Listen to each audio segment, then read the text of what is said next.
大家问千万字，大家要和大家做伙来拜一日。古早一句话讲，第一讲就是种甘蔗互会社帮。今仔日要甲大家小解这一日，咱做伙来看到这里就是社塔斯亚社第7条。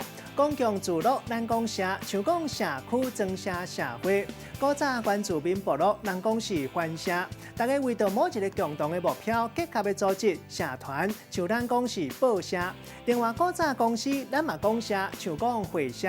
旅游公司，咱就讲旅行社。带大家做伙来小解这两个词，共两个汉字排列方式无共款，意思就完全无共。头一个读做社会，代表是众人的集合体，像讲社会责任。嘛当讲是某一个阶级或者是范围的人，像较早咱讲黑暗社会，这是一款的撇话，代表讲是黑道佚佗人。即嘛有人讲是上流社会的人。第二个词读做会社，这是为日语来的，意思就是公司。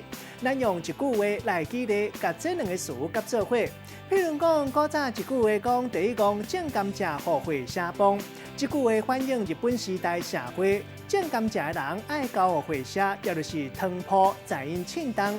因讲偌济就是偌济，也毋过因为干那会社咧收，嘛袂当交互别位。反映出事当时，种甘蔗的人明知影戆嘛是爱做，这款无奈又搁家己笑家己的心情。今仔日小解这一日读做社，提供予观众朋友来参考。